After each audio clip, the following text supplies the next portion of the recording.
अल्हम्दुलिल्लाह वहदा वस्सलातु वस्सलामु अला मन ला नबिय्य बअदा वअऊज़ु बिल्लाहि मिनश शैतानिर रजीम बिस्मिल्लाहिर रहमानिर रहीम शहर रमज़ान अल्लज़ी उन्ज़िला फ़ीहिल क़ुरआन हुदल लिन्नास व बय्यिनातिम मिनल हुदा वल फ़ुरक़ान बिस्मिल्लाहिर रहमानिर रहीम रब्बिश्रह ली सदरी व यस्सिर ली अमरी वहलुल उक़दतम मिन लिसानी यफ़क़हू क़ौली। मेरे अज़ीज़ी सामिआत, दर्स कुरान मजीद में आप सभी का तहे दिल से खैर मक़दम है। अस्सलामु अलैकुम रहमतुल्लाहि व बरकातुहू। कैसे आप सभी लोग? अल्हम्दुलिल्लाह, अल्लाह ताला आपको अच्छा रखे, हिदायत और सिरात मुस्तकीम पर रखे, बहुत खुशहाल रखे, दुनिया और आखिरत दोनों में कामयाबी दे और आपको अच्छी सेहत और पुख्ता ईमान के साथ रमज़ान मुबारक में दाखिला नसीब करे। आमीन आमीन, जज़ाकल्लाह खैर। दर्स कुरान मजीद में कौन सी सूरह चल रही है? सूरह मुमिनून। लास्ट वीक हम लोगों ने सूरह मुमिनून की कितनी आयत डिटेल में जानी थी? आयत नंबर 44 तक, बिल्कुल सही। तो हम लोग छोटा सा रिवीजन लेके फिर आयत नंबर 45 ऑनवर्ड्स कंटिन्यू करेंगे, ठीक है? तो सूरह मुमिनून में अभी तक आप लोगों ने जाना कि नूह अलैहिस्सलाम की कौम के मुतालिक कदरे तवील डिस्कशन था। फिर उसके बाद लास्ट वीक जो आप लोगों ने जाना था आयत नंबर 31 ऑनवर्ड्स कि एक और कौम का जिक्र किया गया जिसमें कवी क़यास ये है कि वो हूद अलैहिस्सलाम की कौम आद का तज़किरा था। तो अल्लाह ताला ने फरमाया कि हमने उनके बाद एक और नस्ल उठाई, यानी ग़ालिबन हूद अलैहिस्सलाम की कौम आद, और उनको हूद अलैहिस्सलाम ने ये दावत दी कि अल्लाह ही की इबादत करो, उसके अलावा कोई तुम्हारा इलाह नहीं है और उसी का तक़वा इख्तियार करो, क्या तुम डरते नहीं हो? तो क्या हुआ? उनको क्या रिस्पॉन्स मिला? उनके कौम के जो एलीट पीपल थे उन्होंने क्या कहा कि हाँ, मतलब हम, और उनकी खासियत बयान की गई थी कि अल्लाह ताला ने दुनियावी ज़िंदगी में उन्हें काफ़ी आसूदगियाँ दे रखी थी, काफ़ी वेल ऑफ थे हर तरह से वो। तो उन लोगों ने क्या कि क्या हम अपने ही जैसे एक इंसान की बात मान लें, और आवाम को ये कहकर भड़काया कि तो तुम्हारे ही तरह का एक इंसान है और तो जो तुम खाते हो वो खाता है, जो तुम पीते हो वो पीता है, और फिर तुम अगर ऐसे की पैरवी करोगे जो तुम्हारे ही जैसा है तो तुम तो बड़े खसारे में हो जाओगे, बड़े नुकसान उठाने वाले हो जाओगे। ये तो बहुत हैरानी वाली बात है, जबकि वो खुद अपनी सरदारी चाहते थे और वो खुद उन्हीं तरह के इंसान थे। उसके बाद आयत नंबर 35 में हम लोगों ने जाना कि हाँ, वो रसूलुल्लाह सल्लल्लाहु अलैहि वसल्लम और उससे पहले के तमाम अंबिया व रसूल सभी आखिरत की दावत देते थे अल्लाह ताला के तौहीद के बाद। तो आखिरत की दावत के जवाब में उन्होंने कहा कि ये क्या वादा करता है कि जब तुम मिट्टी और हड्डियां हो जाओगे तो फिर तुमको निकाल के खड़ा किया जाएगा। अरे ये तो बहुत ही बईद अज़ अक्ल बात है।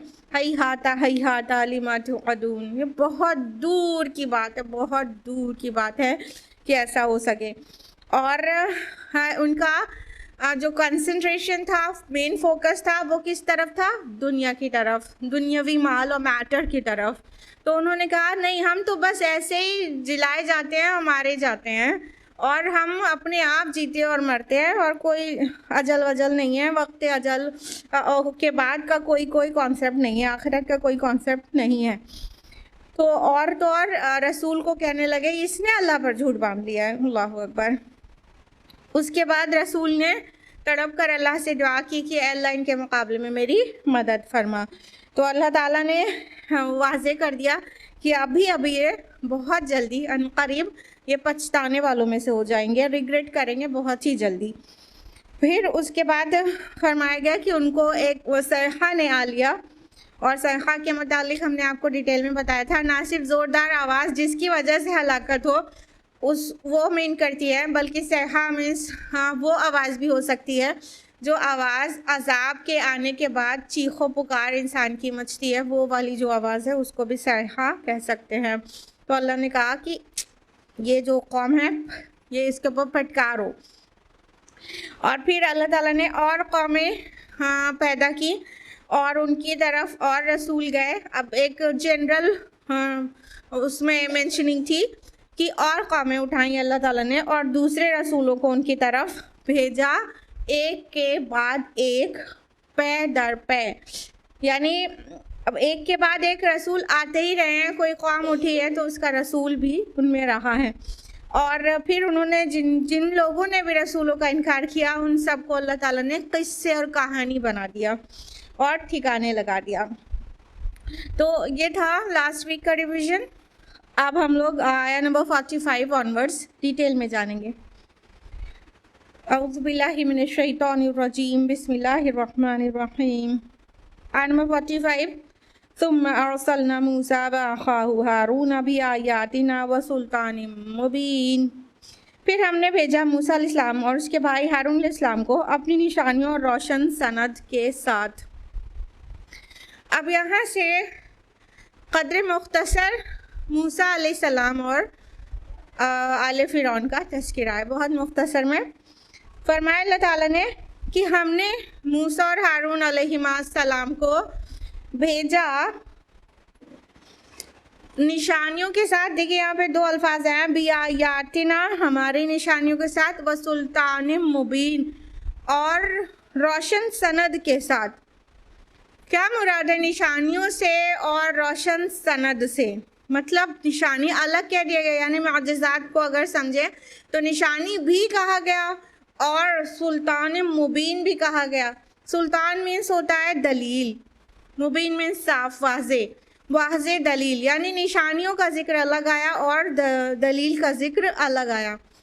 तो एक ओपिनियन तो ये है कि ये जो वाज़े निशानियां हैं ये असा को छोड़कर उन बाकी सारी निशानियां, कितनी निशानियां देकर भेजे गए थे मूसा अलैहिस्सलाम? बिल्कुल सही, 9 निशानियां, ठीक है।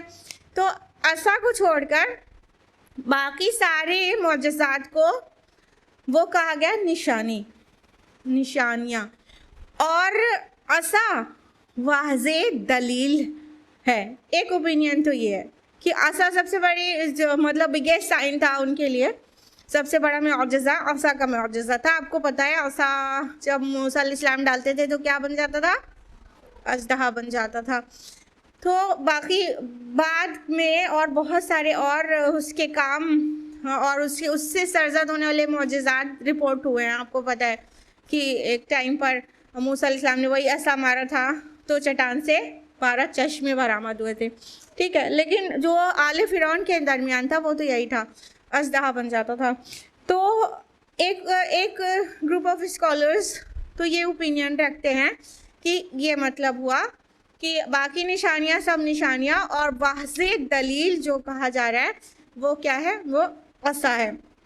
दूसरी ओपिनियन ये है कि निशानियां सारे के सारे मुअज्जिज़ात हैं, ऑल 9 साइंस जो मूसा अलैहिस्सलाम को दिए गए, और असा और वाज़े दलील जो यहाँ पर कहा गया है हाँ सुल्तानुम मुबीन, वो actually the way of preaching है, द वे ऑफ प्रेजेंटेशन है, जिस तरह मूसा अलैहिस्सलाम ने पेश किया।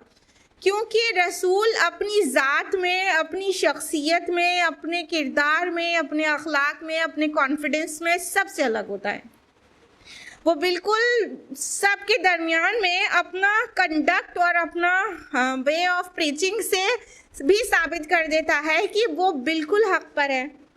तो जिस तरह से मूसा अलैहिस्सलाम ने, जो कि ऐसी कौम से ताल्लुक़ रखते थे जो महकूम कौम थी, और उसके बाद उसको जाकर फ़िरऔन को जाकर खड़े होकर ललकार कर सामने खड़े होकर दावत दे देते हैं। मतलब इतना कॉन्फिडेंस तो कोई आम इंसान जुटा ही नहीं सकता ना। हमने आपको पहले कभी बताया है कि कितनी बड़ी बात थी ये कि मूसा अलैहिस्सलाम जो है ऐसे कॉन्फिडेंस से जाके इतने बड़े रूलर जो कि पूरा उस टाइम की दुनिया का सबसे बड़ा पावर था और उसकी जैसी शान और उसकी जैसी तहजीब कहीं मानी नहीं जाती थी वर्ल्ड में, जिसको उसने खुद भी मेंशन किया था बेतरीक़तकुमुल मुस्ला, हमारी मिसाली तहजीब कहकर। यानी इतना ग्रैंड सिविलाइजेशन और कल्चर उसके पास था और इतनी शानदार इमारतें और इतनी शान व शौकत थी। इतने बड़े बादशाह, वो भी टायरेंट रूलर, बहुत ही जालिम सरकश, उसके सामने खड़े होके कलमाए हक बोलना ये अपने आप में एक बहुत बड़े करेज की बात थी। तो ना सिर्फ करेज और कॉन्फिडेंस बल्कि सदाकत, दयानत और जिस तरह से मूसा अलैहिस्सलाम ने पेश किया था वो जाहिर बात है अपने आप में एक दलील थी। इन जनरल देखा जाए तो रसूलों का जो किरदार होता है वो अपने आप में वाज़ेह दलील होता है। उनका अखलाक, उनका किरदार, उनके ईफ़ाए अहद, उनकी अमानतदारी, उनकी सदाकत, वो सब कुछ एक दलील के तौर पर होता है। यानी कोई अगर इसको जज करना चाहे कि ये बात सही है कि नहीं तो वो उस पर्सन यानी रसूल की पूरी बायोग्राफी की को मुताला करे तो बात उसे यूं ही समझ में आ जाएगी कि इतना सादिक और अमीन इंसान तो ये सच ही बोल सकता है, झूठ नहीं बोल सकता। लिहाजा एक ग्रुप ऑफ स्कॉलर्स इस तरफ गए हैं कि निशानियों से मुराद वो सारे मौजज़ात हैं और खुली सनद वाज़ेह दलील से मुराद मूसा अलैहिस्सलाम का वे ऑफ प्रीचिंग है, वे ऑफ दावत है। नंबर 46 इला फिरऔन व मलइही फस्तकबरू व कानू कौमन आलीन। फिरौन और उसके सरदारों की तरफ तो उन्होंने तकब्बुर किया और वो बड़े सरकश लोग थे। किसकी तरफ अल्लाह ताला ने सबसे पहले मूसा अलैहिस्सलाम को भेजा था? फिरौन और उसके आयान सल्तनत की तरफ। तो अल्लाह ताला ने मूसा अलैहिस्सलाम को मबूस किया 2 टास्क देकर। एक तो फिरौन को दावत दो और उसके पूरा जो दरबार है, दरबारी हैं, पूरे आयान सल्तनत हैं, उनको अल्लाह की दावत दो। और दूसरा बनी इसराइल को वहाँ से रिलीज़ करा लो। ठीक है, वो बंदे थे, वो एक शख्स थे बनी इसराइल में से, ठीक, मूसा अलैहिस्सलाम और हारून अलैहिस्सलाम। तो मूसा अलैहिस्सलाम को ये 2 टास्क मेन देकर भेजा गया था। तो मूसा अलैहिस्सलाम फिरौन की तरफ भेजे गए और उसके आयान सल्तनत की तरफ। तो उन लोगों ने क्या किया? बड़ा तकब्बुर किया, फस्तकबरू, इस्तिकबार किया। बहुत एरोगेंट पीपल थे, बहुत उन्होंने एरोगेंस दिखाया। तकब्बुर किस चीज़ को कहते हैं? हाँ, आधी बात बताइए आपने। हदीस की रोशनी में अगर आप जानना चाहें तो वो ये है कि रसूलुल्लाह सल्लल्लाहु अलैहि वसल्लम ने तकब्बुर की डेफिनेशन क्या बताई है कि बतलुल हक़ गमतुन नास, हक़ को नाहक करना और दूसरों को हक़ीर जानना। ठीक है, ये 2 चीज़ होती है तकब्बुर। तो हक़ को नाहक करना यानी कोई हक़ पेश कर रहा है लेकिन आप मतलब उसमें भी कहीं ना कहीं आप ये सोच रहे हैं ये हमको बताएगा, तो आप उसको रिजेक्ट कर दें या अपनी ज़ाती मफाद की वजह से रिजेक्ट कर दें, हक़ को नाहक कर दें। और दूसरी चीज़ कि किसी को हक़ीर जाने, अपने को ऊंचा जाने और दूसरे को अदना, हक़ीर और अपने बराबर ना समझें, ये चीज़ होती है तकब्बुर। तो तकब्बुर किया उन लोगों ने, और वो लोग कैसे थे? कौमन आलीन, बड़े ऊंचे लोग थे। यहाँ पे आलीन पॉजिटिव माना में नहीं आया है। आलीन जो लफ्ज़ है आलिया वर्ड नाम में रखा जाता है ना, आली नहीं रखा जाता, आली रखा जाता है, लेकिन आलिया रखा जाता है, ऊंची। तो ये पॉजिटिव माना में भी इस्तेमाल होता है, नेगेटिव माना में भी। कोई एक्चुअली मर्तबे में और बुजुर्गी में और किसी में ऊंचा रहेगा तो उसे आली कहेंगे, कोई मसला नहीं है, लेकिन कोई अपने आप को खुद ऊंचा समझेगा तो उसे भी आली कह सकते हैं। यानी नेगेटिव माना में भी इस्तेमाल होता है आली और पॉजिटिव माना में भी इस्तेमाल होता है। तो जब इन लोगों को फ़िरौन और उनके आयान सल्तनत के मुतालिक जब कहा जा रहा है कौमन आलीन, वो बहुत ऊंचे लोग थे, तो यहाँ पॉजिटिव माना में आ रहा है कि नेगेटिव? Of course negative. इसमें सोचने की क्या बात थी? नेगेटिव, ये बहुत ऊंचे बड़े बड़े इज्जत और बुजुर्गी के लायक थे क्या? हक को पहचान कर रिजेक्ट कर रहे हैं, बड़े इज्जत के लायक हैं क्या? तो रियलिटी में वो ऊंचे लोग नहीं थे, वो नेगेटिविटी लिए हुए ऊंचे लोग जिसको कहा जाता है, बड़े सरकश लोग, बड़े मुतकब्बिर लोग, बड़े अपने को ऊंचा समझने वाले। तो वो फ़िरौन और उसके आयान सल्तनत एक्चुअली बहुत ही ऊंचा समझते थे अपने आप को, बहुत कहीं का मतलब अपने को तोप समझते थे। तो कौमन आलीन, नेगेटिविटी लिए हुए आलीन वर्ड उनके लिए आया, तो उन्होंने इस्तिकबार किया, क्योंकि जो अपने आप को बड़ा समझता है ना, वो बहुत आसानी से हक़ को नाक कर देता है, हक़ को रिजेक्ट कर देता है कि उसे कबूल नहीं करता, क्योंकि उसे सामने वाला अपने से नीचा नज़र आ रहा होता है, अपना वही सबसे बड़ा है, सबसे ऊंचा है, तो अब उसकी बात मानेगा क्या, उसे फॉलो करेगा क्या? ये उसकी शान के ख़िलाफ़ हो जाता है। तो इस तरह से ये वर्ड बहुत नेगेटिविटी भी लिए होता है। ऊंचा इंसान वो होता है जिसे दूसरे ऊंचा समझे ना, अपने आप को ऊंचा क्या समझना। और रियलिटी में जब किसी के अंदर बुजुर्गी आती है, बरतरी आती है, बेहतरी आती है, तो वो और हम्बल हो जाता है नहीं हो जाता? देखिए, जब दरख्त है उसमें उसकी शाखों में फल नहीं लगे होते, तो वो तनी हुई अकड़ी हुई रहती है, ऊंची रहती है, ऊपर की तरफ देखती रहती है, ठीक है। लेकिन उसी दरख्त की शाख में फल लग जाते हैं तो क्या होता है? झुक जाती है कि और अकड़ जाती है? झुक जाती है।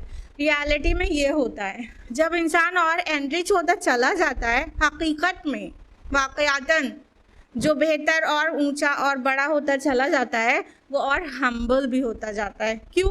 क्योंकि वो अल्लाह ताला को पहचान जाता है, और अल्लाह ताला को पहचानने से ही वो ऊंचा हुआ होता है।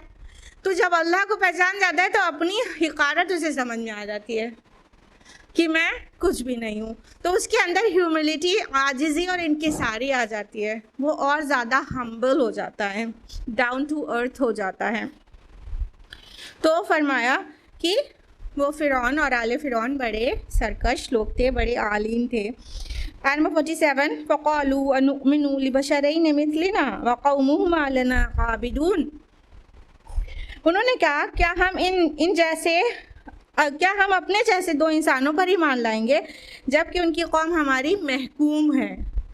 ये आ गई बात ना दिल की बाहर कि अरे ये मूसा और हारून अलैहिस्सलाम, इनकी बात हम मानेंगे, इनको फॉलो करेंगे जो हमारे जैसे हैं। एक आर्ग्यूमेंट तो ये दिया गया, मिथलना, हमारे जैसे, मतलब अपने जैसे को हम फॉलो करने लगेंगे क्या? लास्ट वीक आपने देखा था कि हूद अलैहिस्सलाम की कौम ने भी ये आर्ग्यूमेंट किया था। उसके पहले वाले वीक में आपने जाना था कि नूह अलैहिस्सलाम की कौम ने भी ये आर्ग्यूमेंट दिया था। यानी बहुत सारे रसूलों की कौमों को तो ये परेशानी रही है कि हम अपने जैसे बशर के ऊपर ईमान ले आए। ये कोई सुपर ह्यूमन थोड़ी है, ये तो हमारे जैसा इंसान है, इसमें हमसे अलग क्या, यानी फरिश्ता तो नहीं है जो हम इसकी बात मान लें, अपने से ऊपर इसको समझ लें। तो एक तो यही आर्ग्यूमेंट मूसा अलैहिस्सलाम को भी मिला कि ये दोनों कौन? मूसा और हारून अलैहिस्सलाम।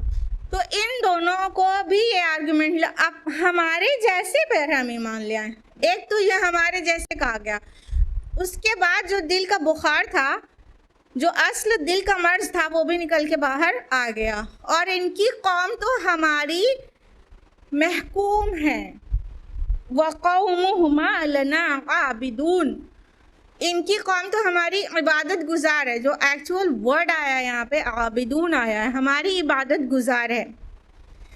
यानी कि अरे ये तो हमारी महकूम कौम से हैं, इनके ऊपर हम रूल कर रहे हैं।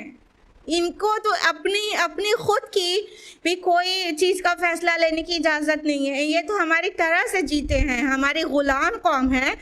अपनी ग़ुलाम कौम से हम अब किसी बात को कबूल करेंगे, मानेंगे और उनकी इताअत करेंगे, उनकी इत्तिबा करेंगे? ये तो बहुत ही मतलब खसारे वाली बात हो गई कि ये कौम तो हमारी इताअत गुजार कौम है। देखिए यहाँ पे जो आबिदून वर्ड आया है, इसे इबादत के माना पर भी वाज़ेह रोशनी पड़ती है। यानी इबादत का मतलब सिर्फ रुकू सुजूद नहीं होता, सिर्फ सम रिचुअल्स नहीं होता, बल्कि इबादत मुकम्मल इताअत का दूसरा नाम है।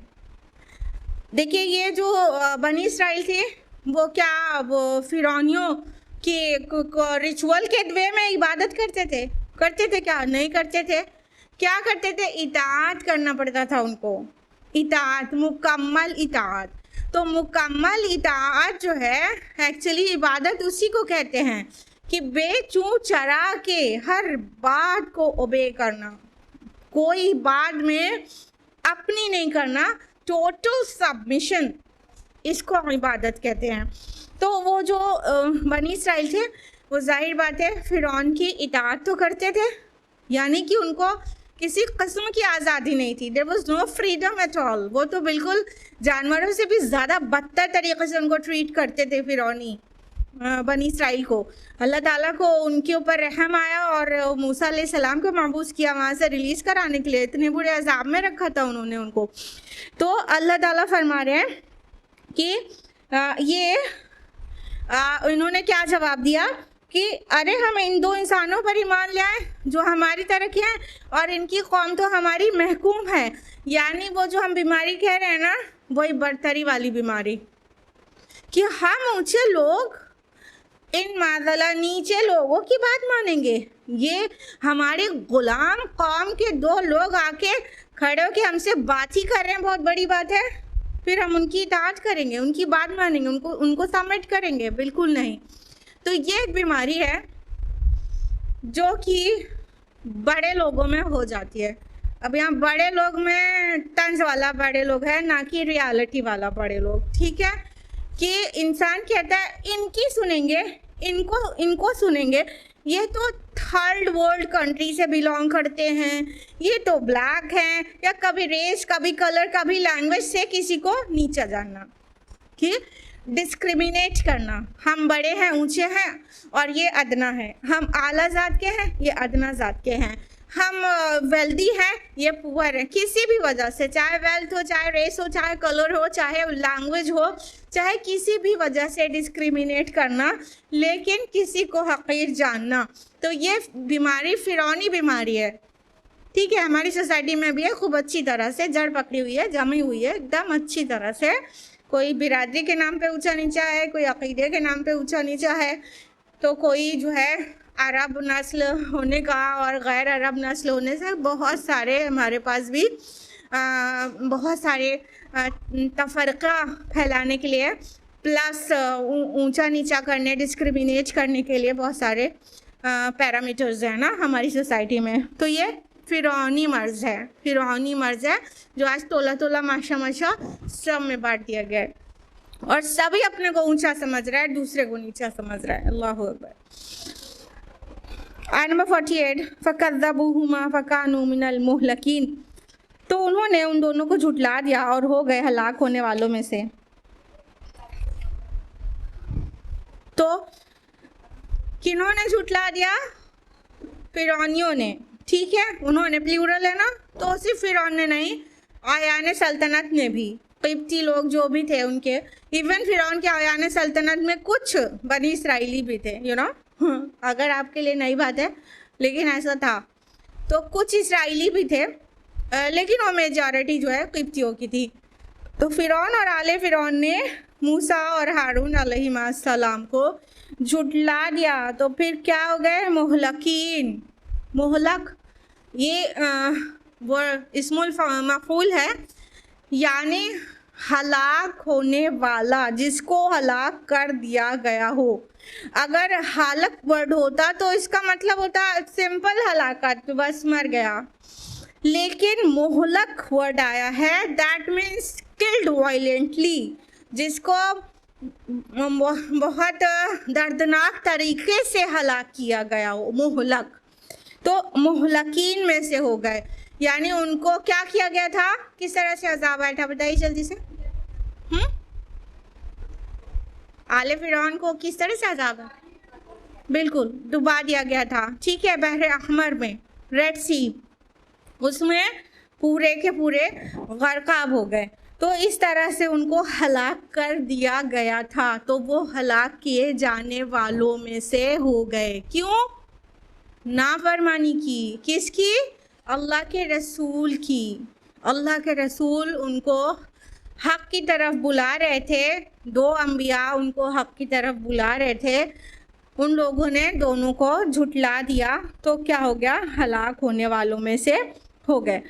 आयत नंबर 49 में फरमाया वलक़द आतैना मूसल किताब लअल्लहुम यहतदून, और हमने मूसा को किताब दी ताकि वो हिदायत पाएँ। अब ये वो कौन लोग हैं, वो हिदायत पाए कौन है? मूसा अलैहिस्सलाम को किताब दी ताकि वो हिदायत पाए, ये वो कौन है? बिल्कुल सही, बिल्कुल सही पहचाना, बनी इसराइल। क्योंकि मूसा अलैहिस्सलाम को तौरात तो फिरौन और फिरौनियों के गर्काब होने के बाद दी गई थी, सबको पता है ना? पता है कि नहीं पता, कि भूल गए, कंफ्यूज हो रहे हैं। तौरात तब नहीं दी गई थी जब मूसा अलैहिस्सलाम दरबारे फिरौन में दावत दे रहे थे, तब तौरात नाजिल नहीं हुई थी। जब वो सब गर्काब हो गए हैं, उसके बाद मूसा अलैहिस्सलाम वहाँ से निकल गए हैं, तब आपको पता है कोह तूर पर पहली बार अल्लाह ताला ने उन्हें पुकारा और उन्हें रसूल होना मेंशन किया, और वो दर्जा रिसालत पर किताब के एतबार से कि अल्लाह की वही आ रही है, तब उन्होंने रिसीव किया था। तो तौरात पूरी की पूरी तख्तियों पर लिखी हुई, वो जो पुकारा था तो फिरौन के सामने जाने से पहले पुकार था, लेकिन तौरात जो लिखी हुई तख्तियों पर मिली थी वो बाद में जब अल्लाह ताला ने उन्हें पहाड़ पर फिर से बुलाया था तब दी गई थी।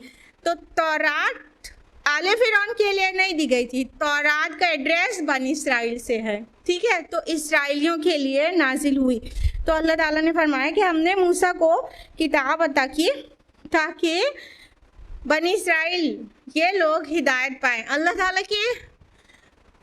की रहमत का नुज़ूल है तौरात और मूसा अलैहिस्सलाम की बिअसत, क्योंकि किस बुरी तरह से कुचले हुए लोग थे ये बनी इसराइल, किस तरह से फिरौन उन्हें परसिक्यूट करता था, उस तरह से ये समझ लीजिए उनको आज तक भी इस बात के लिए अल्लाह का एहसानमंद होना चाहिए कि अल्लाह ताला ने उनको इस बुरे अजाब से बचाया था। लेकिन जब आखिरी रसूल आया तो उसको झुटला दिया, मसीह अलैहिस्सलाम आया उसको झुटला दिया, आखिरी रसूल आए मोहम्मद रसूलुल्लाह सल्लल्लाहु अलैहि वसल्लम उनको झुटला दिया। तो ये शुक्राना था, तो अल्लाह ताला ने कितनी बड़ी नियामत की थी उनके लिए।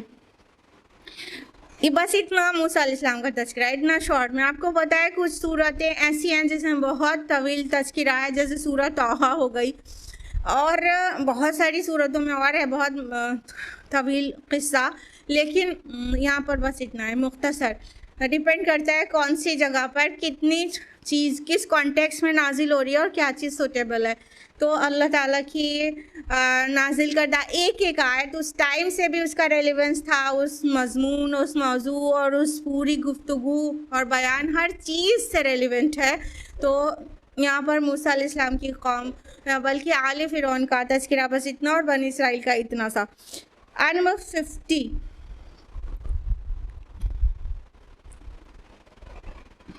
वजालना इब्न मरियम व उम्महु आया, और हमने इब्न मरियम और उसकी वालदा को एक निशानी बनाया। व आवैनाहुमा इला रब्बतिन ज़ाति क़रारिन व मईन, और हमने उन दोनों को एक ऊंचे टीले पर पनाह दी जो पुरसुकून और चश्मों वाली जगह थी। अब देखिए मसीह अलैहिस्सलाम और हज़रत मरियम का तज़किरा है, वो भी मुख्तसर में। क्या फरमा रहे हैं अल्लाह ताला कि हमने इब्न मरियम को और उसकी माँ को एक निशानी बना दिया।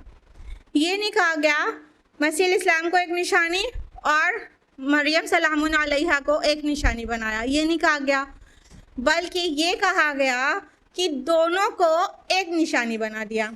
इससे क्या पता चल रहा है कि जाहिर बात है किसी ऐसी चीज़ की तरफ इशारा है जो दोनों के एक साथ होने से वजूद में आई थी।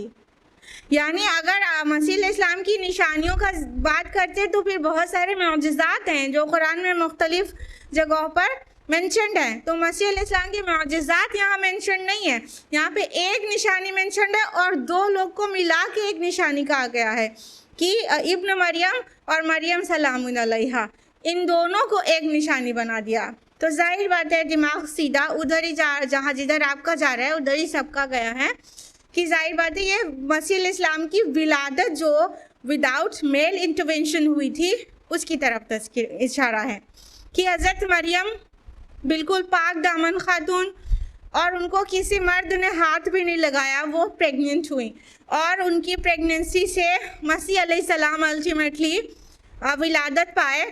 यानी ये प्रेगनेंसी और मसीह अलैहिस्सलाम की विलादत अपने आप में एक निशानी है जिसमें ज़ाहिर है दोनों इन्वॉल्व हैं। हज़रत मरियम कैसे प्रेग्नेंट हुई जबकि किसी मर्द ने हाथ नहीं लगाया उन्हें, और मसीह अलैहिस्सलाम पैदा हुए बिना फादर के कैसे, कोई भी दुनिया में ऐसा नहीं है जिसके फादर नहीं हो। तो ये दोनों मिलके ये जो निशानी बन रही है वो मसीह अलैहिस्सलाम की विलादत और हज़रत मरियम की पाक दामन होने के बावजूद और बग़ैर निकाह के बावजूद उनका प्रेगनेंसी है। तो ये उस निशानी की तरफ इशारा है कि उन दोनों को एक निशानी बना दिया। और आगे जो दूसरा फ़िक्रा है इस आयत का वो बहुत अहम है।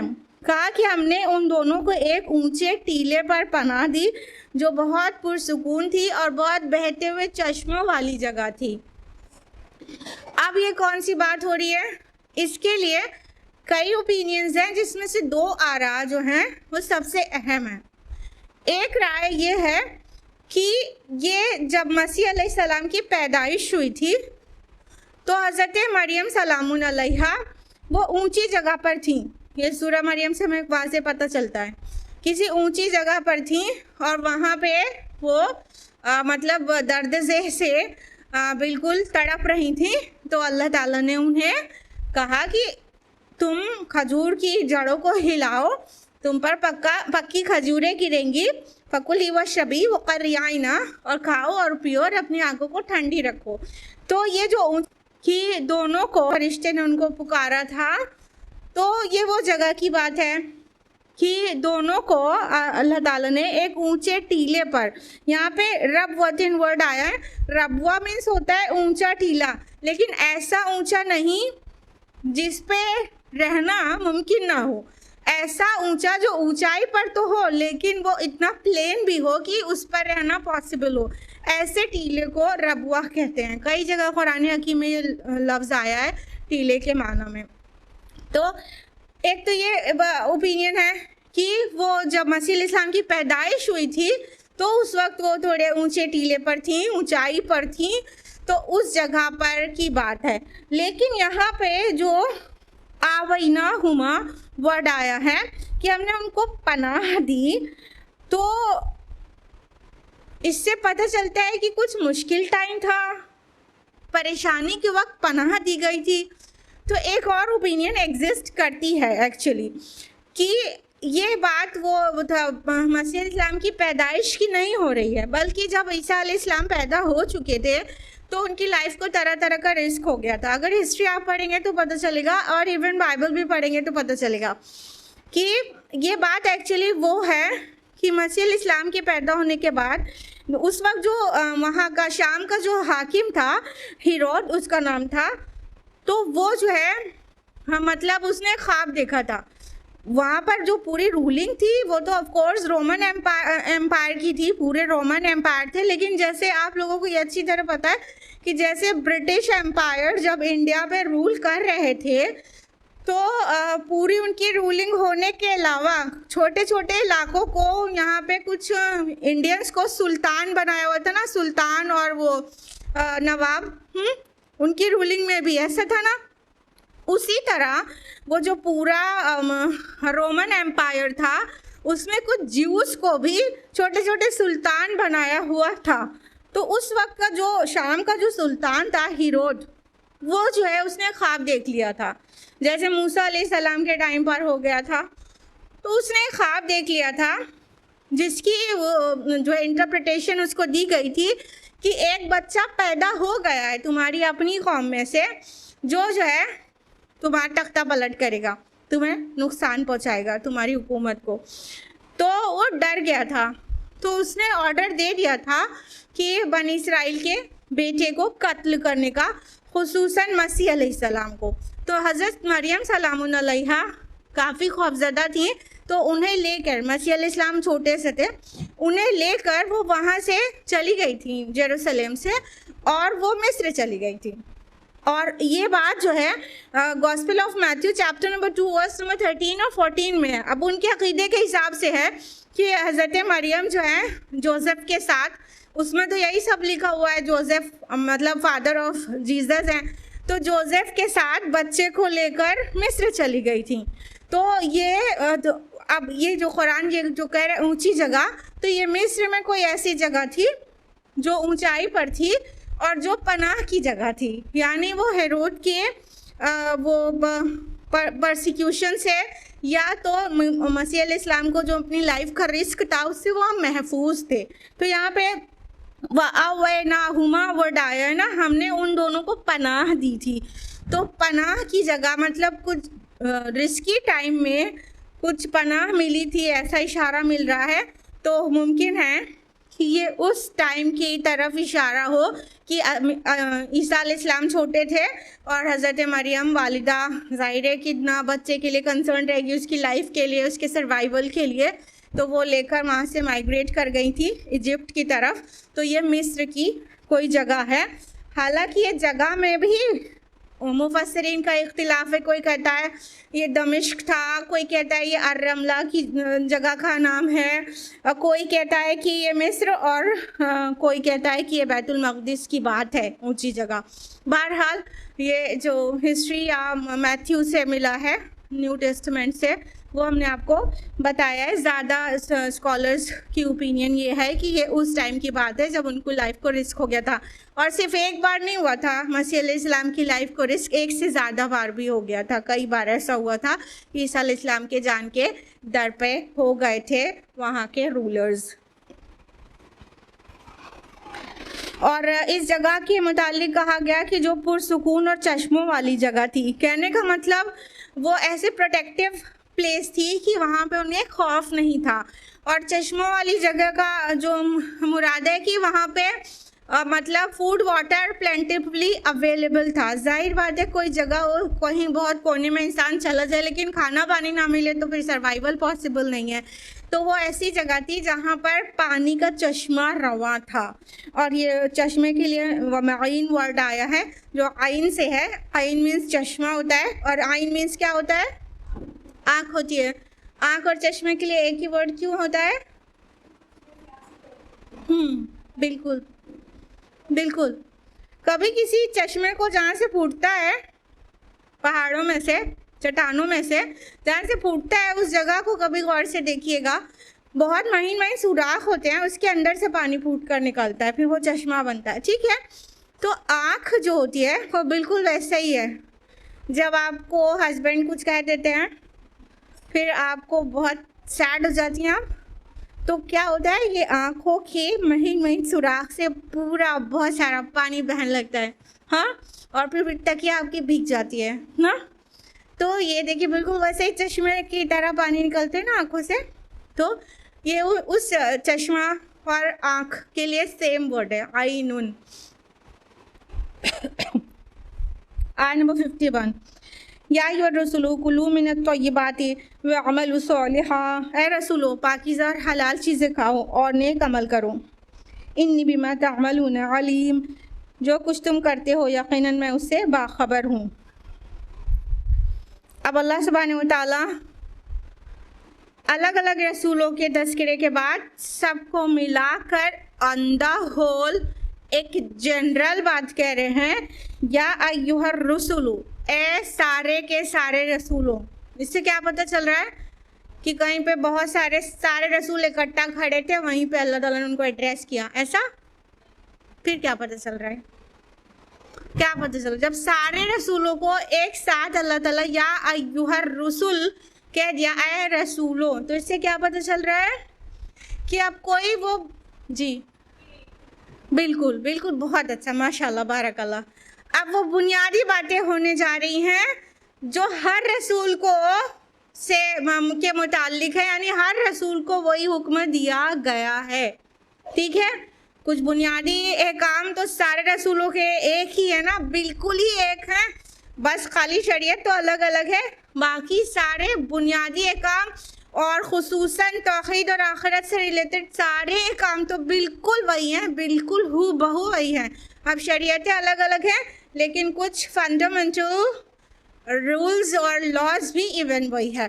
तो बात क्या है, सारे रसूलों को एक साथ करके क्या कहा गया कि सबको ये ऑर्डर दिया गया है, कुलू मिनत तय्यबाती, खाओ पाकीज़ा चीज़ें। पाक चीज़ें क्या हैं बताइए? बिल्कुल बिल्कुल, माशाल्लाह बारकल्लाह, हलाल चीज़ें, वो चीज़ें जो अल्लाह ने हलाल की हैं। इसका उल्टा भी बोल सकते हैं कि हर पाक चीज़ को ही अल्लाह ने हलाल किया हुआ है ना। जो नापाक, नजिस या नुकसानदेह या अनहेल्दी या हेल्थ के लिए नुकसानदेह, वो चीज़ें हराम हैं, हाँ। और जो चीज़ें न्यूट्रिशियस हैं और बॉडी के लिए बेनिफिशियल हैं, वो चीज़ें हलाल हैं। तो हर पाक चीज़ को अल्लाह ने हलाल किया है और नापाक को हराम किया है। या तो फिर ये कहें कि हर हलाल चीज़ पाक है, बात वही है, इफेक्ट दोनों का सेम आएगा। तो अल्लाह ताला कह रहे हैं हर रसूल को ये बात कही गई है, भाई या अय्युहर रसूल है, तमाम के तमाम रसूलों पाक चीज़ें खाओ और नेक अमल करो। वैसे क्या क्या बातें समझ में आ रही है? एक बात तो इस आयत का कनेक्शन पिछली आयत से, पिछली आयत में मसीह अलैहिस्सलाम का जिक्र आया, ठीक। मसीह अलैहिस्सलाम का जिक्र आते ही फौरन क्रिश्चियन मोनास्टिसिज्म ज़हन में आता ही नहीं आता, कि उनके फॉलोअर्स तो बस बहुत सारे लोग मॉन्क्स बन गए, मोनास बन गए, राहिब बन गए, रहबानियत इख्तियार कर लिया, तर्के दुनिया कर दिया और किनारे जाके इबादत करने लगे, हाँ। और हर अच्छी चीज़ें, हर उम्दा चीज़ें उससे महरूम कर लिया अपने को। अल्लाह ताला ने अगली ही आयत में कहा, ये रहबानियत के लिए नहीं कह रहे हैं आपको, न किसी रसूल को हमने कहा है कि पाकीज़ा चीज़ें, लजीज चीज़ें, अच्छी चीज़ें खाने से बिल्कुल परहेज करो, तभी ये तुम्हारे तकवा का मेयार होगा। नहीं, ये नहीं कहा गया है। अल्लाह ने जो भी हलाल किया खाओ, अच्छा खाओ, अच्छा पहनो, कोई मसला नहीं है, हाँ। लेकिन उसमें जो गाइडलाइन है वो है हराम तरीक़े से नहीं होना चाहिए, ना वो इटसेल्फ हराम होना चाहिए, ना हराम तरीक़े से हासिल किया हुआ होना चाहिए। कि ठीक है आप बकरी का गोश्त तो खाएं, लेकिन रिश्वत के पैसे से जाके बकरी का गोश्त खरीद के लाएं तो वो हलाल हो जाएगा क्या? तो the way you are purchasing things, the way you are achieving things, it should also be halal, it should be within the permissible limits of sharia, clear. तो अल्लाह ताला कह रहे हैं, मतलब इससे ये बात हम लोग अखज़ कर सकते हैं कि क्रिश्चियंस बहुत सारे मोनास्ट बन जाते हैं, राहिब बन जाते हैं।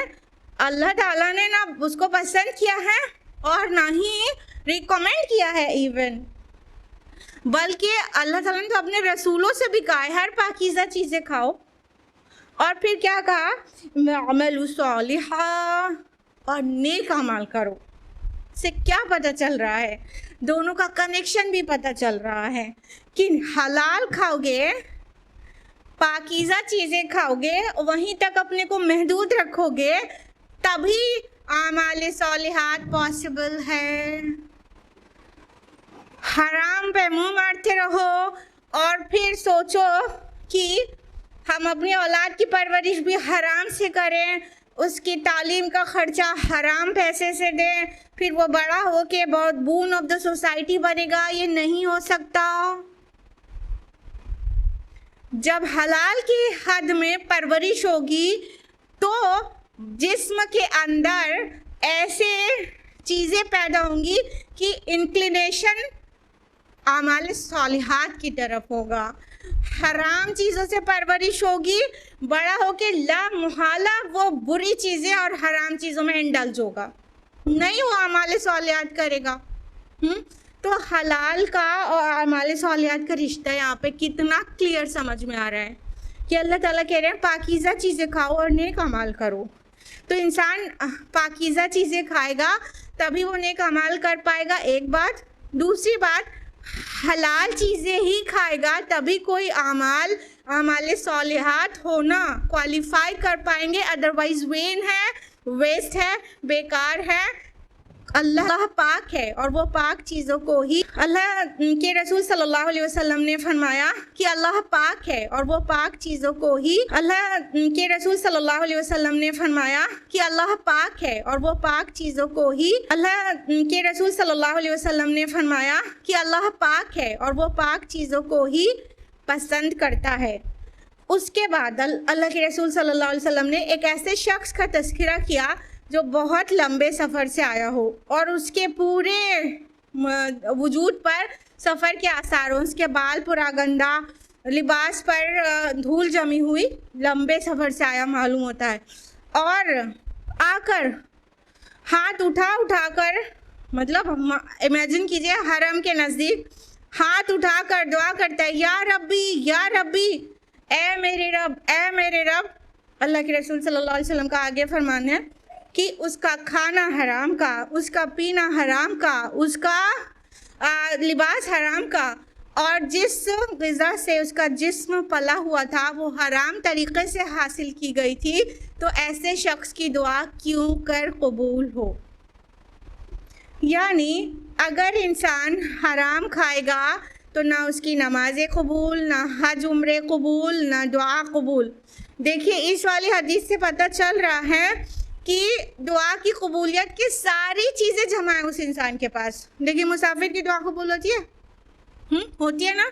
मुसाफिर वो हालत सफ़र में, मतलब अल्लाह ताला के अटेंशन का एकदम ख़ास मरकज़ होता है। मुसाफिर की दुआ जो है कबूलियत के औकात में से एक वक्त में गिनी जाती है। मुसाफिर है, मान के चलिए हज या उम्रे का मुसाफिर है, ठीक है, हरम में आके वो बैतुल्लाह के करीब दुआ कर रहा है, यानी सफ़र से एकदम चूर है, उसका बाल बिखरा हुआ है, लिबास पर इतनी गर्द पड़ी है और मतलब थक के परेशान हो के वो बैतुल्लाह तक पहुंचा है और वहाँ पर वो या रब्बी पुकार रहा है और उससे जो भी दुआएं मांग रहा है। अल्लाह के नबी सल्लल्लाहु अलैहि वसल्लम ने कहा उसकी दुआ कैसे कबूल हो, नहीं कबूल होगी, क्योंकि वो जो मान लिए एहराम पहने हुआ है, वो एहराम तो हराम से हासिल किया गया है। हाँ, वो जो जिस्म उसका गोश्त पोश्त हड्डी, जिस ताकत की वजह से वो वहाँ से सफ़र करके यहाँ आ पाया, वो सारी ताकत तो हराम से बनी हुई है, उसकी सारी कैलोरीज तो हराम से अर्न की हुई है, तो ऐसे की दुआ क्यों कबूल हो।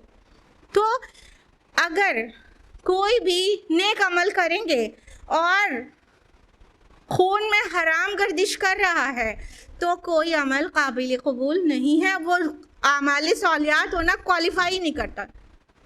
कोई अमल सालिह है ही नहीं जब तक कि उसका जिस्म और उसका ज़ाहिर बातिन सब चीज़ हलाल से ना पला हुआ हो, ठीक है। तो अल्लाह ताला फरमा रहे हैं कि पाकीज़ा चीज़ें खाओ और नेक अमल करो। तो इंसान पाक चीज़ें खाएगा तो क्या अच्छे काम करेगा तो कबूल होंगे। अच्छे काम में सब चीज़ें आ गई, इबादत भी आ गई और खिदमत खल्क भी आ गई, ठीक है। अमल सालिहात में सब आ जाते हैं ना। देखिए जब अच्छा खाना खाता है इंसान, देखिए इसका एक साइंटिफिक व्यू पॉइंट भी आपको बताएं, जब इंसान हलाल चीज़ें खाता है, प्योर चीज़ें, हेल्दी चीज़ें कह सकते हैं दूसरे वर्ड में, हेल्दी चीज़ें खाता है, तो क्या होता है, उसकी बॉडी फिट रहती है, हेल्दी रहती है। तो वो क्या कर सकता है, देर तक तहज्जुद पढ़ सकता है, लंबे क़याम कर सकता है, यानी बॉडी में ताकत है ना उसके पास, तो क़याम कर सकता है और रोज़े रख सकता है, उसको बियर कर लेगा। यानी हर अच्छे काम में, इबादत में भी ताकत की ज़रूरत पड़ती है, नहीं पड़ती। आप लोग अगर रमज़ान की तैयारी नहीं कर रहे हो तो करना शुरू कर दीजिए, अपनी ताकत को जल्दी से मेंटेन करिए, तभी तो कर पाएंगे 1 महीना अच्छी वाली इंटेंसिव इबादत। ठीक है, तो हर अच्छे काम में इबादत हो, चाहे खिदमत खल्क को ताकत की ज़रूरत होती है। अब किसी की तबीयत ख़राब है, हॉस्पिटलाइज्ड है, अगर आप चाहती हैं आप अपने टाइम और अपनी ताकत से उसे सर्व करें तो आपके पास ताकत होगी, तभी तो आप हॉस्पिटल में कुछ घंटे ड्यूटी कर सकते हैं, 1-2 दिन वहाँ रह सकती हैं। हाँ, तो आपके बदन में ताकत ही नहीं है तो आप क्या मरीज़ की जो है तीमारदारी करेंगे? नहीं कर पाएंगे ना। तो क्या पता चला, हलाल और पाकीज़ा खाने से जिस्म भी अच्छा बिल्ड होता है और ताकत मेंटेन होती है और आमाल सालिहात, चाहे इबादत हो चाहे खिदमत खल्क हो, मुमकिन हो पाता है। लेकिन जब इंसान हराम खाता है जिसको अल्लाह ने पाकीज़ा नहीं बताया है, तो क्या होता है कि उसका जिस्म ख़राब होने लगता है, बीमार होने लगता है।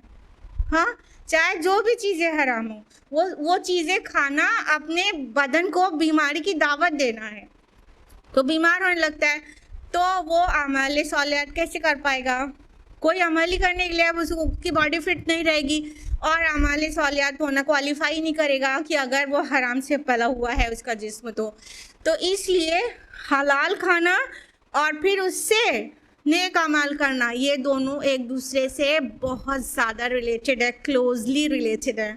ठीक है, तो अल्लाह ताला ने इन दोनों का एक साथ हुक्म दिया है और कहा कि तुम जो कुछ करते हो यकीनन मैं उससे बाखबर हूँ।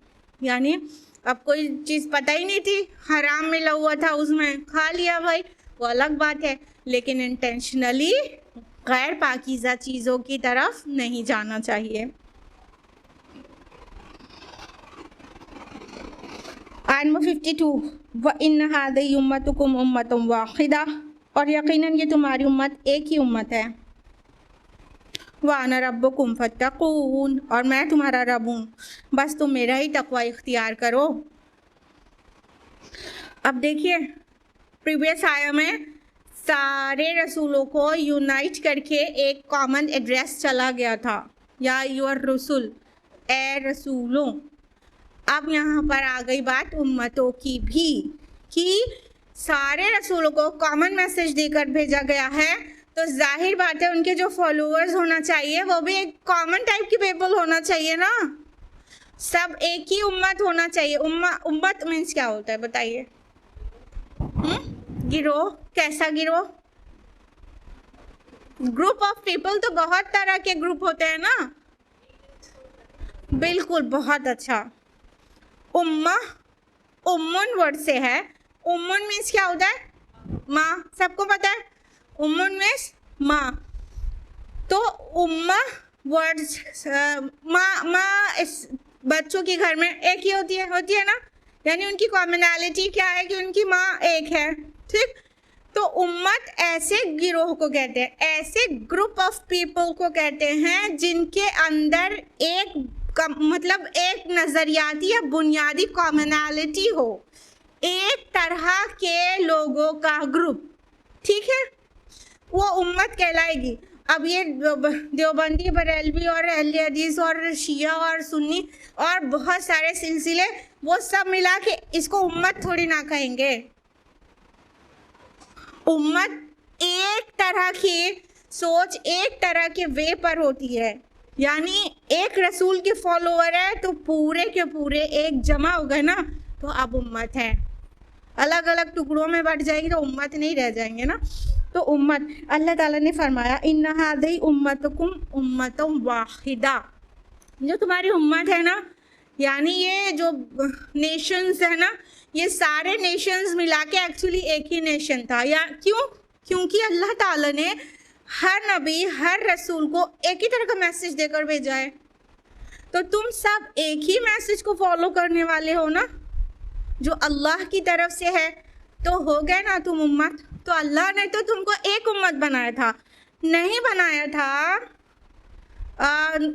यहूदी नसरानी, नहीं बनाया था पारसी और हिंदू, नहीं बनाया था।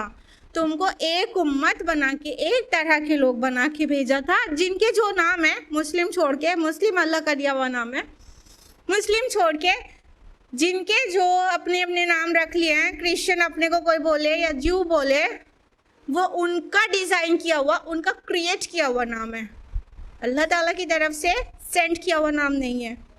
उन्होंने अपने लिए वो नाम पसंद किया है तो वो नाम उन्होंने रखा है।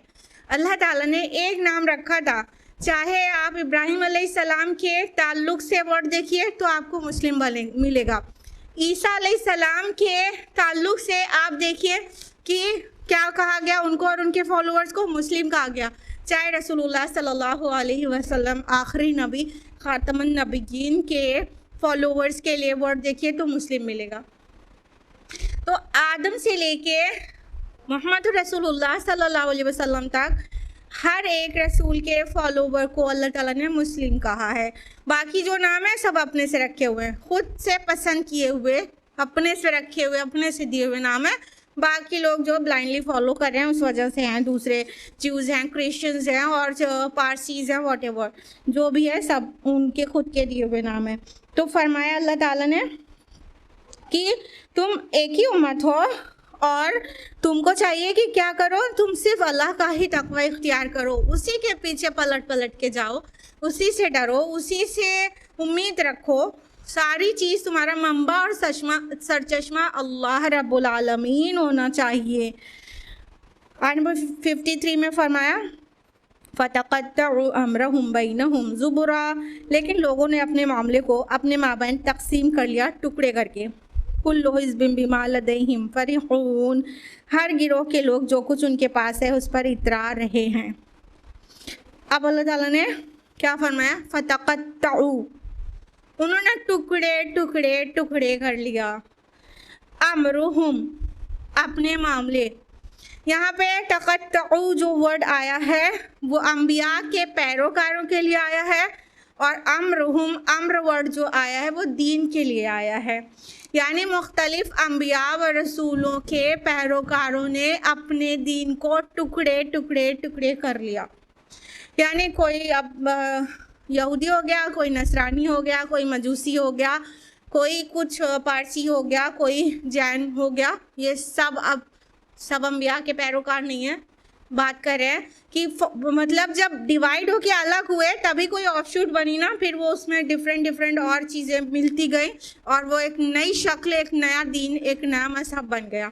ठीक है, तो जो लोग ने अब जो कटे रसूल की तालीमात को जब डिवाइड किया है तब ये बने हैं, ठीक, और डिवाइड होने से पहले नहीं बने, अपने दीन को टुकड़े टुकड़े कर लिया।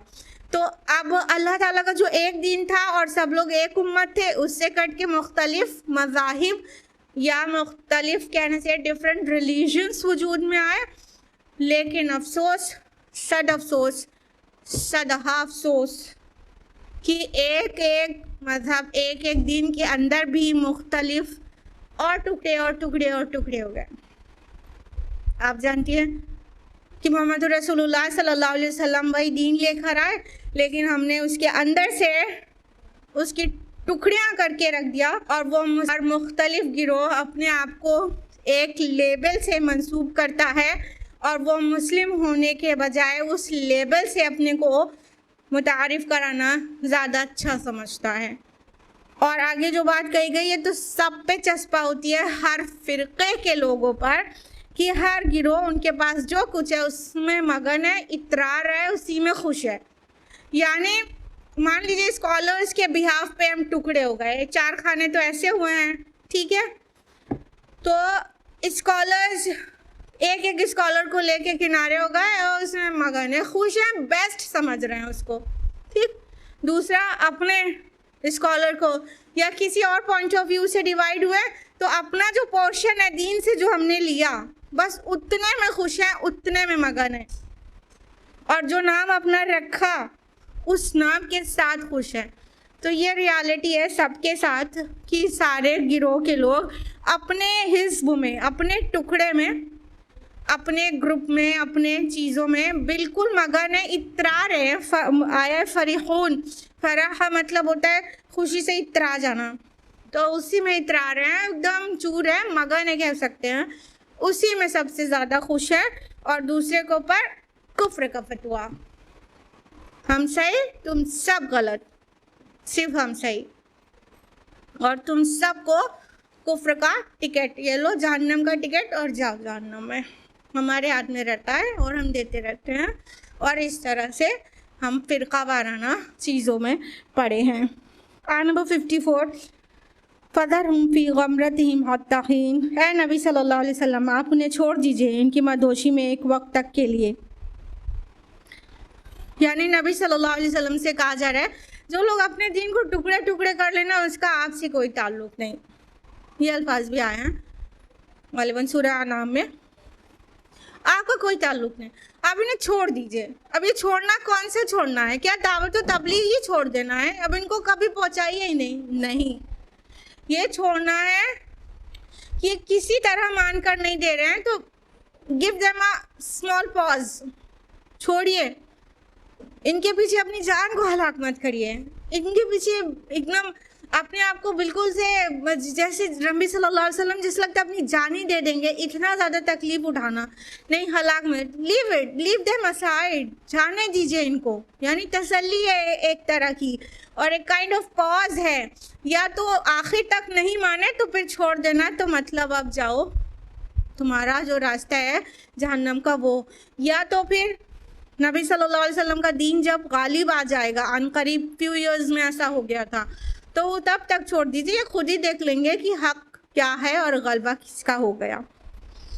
अयहसबूना अन्नमा नुमिद्दुहुम बिही मिन मालिन व बनीन, क्या वो समझते हैं कि हमने जो इन्हें माल और बेटों में मदद हम उन्हें जो माल और बेटों में मदद दिए जा रहे हैं, नुसारिउ लहुम फिल खैरात बल ला यशऊरून, तो हम उनके लिए भलाई में कोशाएं, हरगिज़ नहीं, लेकिन ये लोग जानते नहीं हैं। अब ये बात यहाँ पर भी वाज़ेह कर दी गई कि जो लोग नहीं मान रहे हैं, नाफरमान हैं, दीन में टुकड़े टुकड़े किया हुआ है और सब तरह की बुराई है उनके अंदर, उसके बाद भी अल्लाह ताला उनको माल और औलाद में तरक्की दे रहे हैं। तो अल्लाह ताला इस पॉइंट को कुरान हकीम में कई जगह एड्रेस करते हैं, यहाँ पर भी वाज़ेह किया है। क्या ये समझते हैं कि ये जो माल और औलाद में हम इनको बढ़ा रहे हैं ये इनके लिए भलाई कर रहे हैं? हम बिल्कुल नहीं, ये लोग जानते नहीं हैं रियलिटी क्या है। इससे ज़्यादा इलेबोरेटिंग अल्फाज में सूरह तौबा में 2 बार आया है। सूरह तौबा की आयत नंबर 55 में आया है कि ए नबी सल्लल्लाहु अलैहि वसल्लम, इनके माल और औलाद आपको ताज्जुब में ना डाल दें। अल्लाह ताला का इरादा है इनको इन्हीं के ज़रिए, इनके माल और औलाद के ज़रिए दुनिया में सज़ा देने का, हलाक करने का है। तो और आयत नंबर 85 में भी सिमिलर मैटर है। तो अल्लाह ताला किसी किसी को उससे राज़ी नहीं रहता, लेकिन उसे दुनिया में बहुत नवाजता रहता है। वही माल और वही औलाद या जो भी ब्लेसिंग उसको समझ रहा है, जो भी नेमतें हैं, जो भी फेवर्स हैं अल्लाह ताला के, वही अल्लाह के जो फेवर्स उसे लग रहे हैं वही उसकी हलाकत का सामान बन जाते हैं। आप देखिए औलाद है वो बड़ी होकर ऐसे रंग दिखाती है कि वो खुशी तो बहुत दूर, बड़ी मुश्किल में पड़ जाता है, और वही माल ऐसे गलत तरीक़ों से खर्च करता है कि दुनिया से लेके आखिरत तक उसके लिए वही मतलब जहन्नम में जाने की वजह बन जाता है। माल है तो पावर है तो फिर गलत इस्तेमाल होगा उसका, बहुतों पे जुल्म होगा, तो वो मतलब it leads to their destruction, ना कि वो फेवर एंड ब्लेसिंग्स है अल्लाह ने जो दुनिया में दिया है। तो ये बहुत जगह अल्लाह ताला ने वाज़ेह किया है कि दुनिया में अता की हुई चीज़ किसी भी दर्जे में फ़ुरक़ान नहीं है कि अल्लाह उससे राज़ी है या नहीं राज़ी है। कोई दौलतमंद का है तो अल्लाह उससे राज़ी है, कोई फ़कीर है तो अल्लाह नाराज़ है, ये क्राइटेरियन है ही नहीं। बल्कि फ़लाह और कामयाबी का जो दारोमदार है वो कुछ और चीज़ों पर है। सूरह के शुरू में उसको एड्रेस किया गया है, आयत नंबर 1 to 11 सबको मालूम है कि क़द अफ़लहल मुमिनून से ये सूरह शुरू हुई है। फिर उसके बाद जो एट्रीब्यूट्स दिए गए हैं फ़लाह उनके लिए है, ना कि माल और औलाद में बढ़ोतरी जिसको दे दी उनके लिए। तो आज हम लोग यहीं रुकेंगे आयत नंबर 56 पर। नेक्स्ट वीक इंशाल्लाह इसके आगे जानेंगे। आज के लिए इतना ही। अल्लाह ताला से दुआ है कि वो हम सभी को कुरान मजीद पढ़ने, समझने, गौर व फिक्र करने, अमल करने और गैरों तक पहुँचाने की तौफीक अता फरमाए। आमीन। वाखिर दावाना अल्हम्दुलिल्लाहि रब्बिल आलमीन। वस्सलामु अलैकुम व रहमतुल्लाहि व बरकातुहू।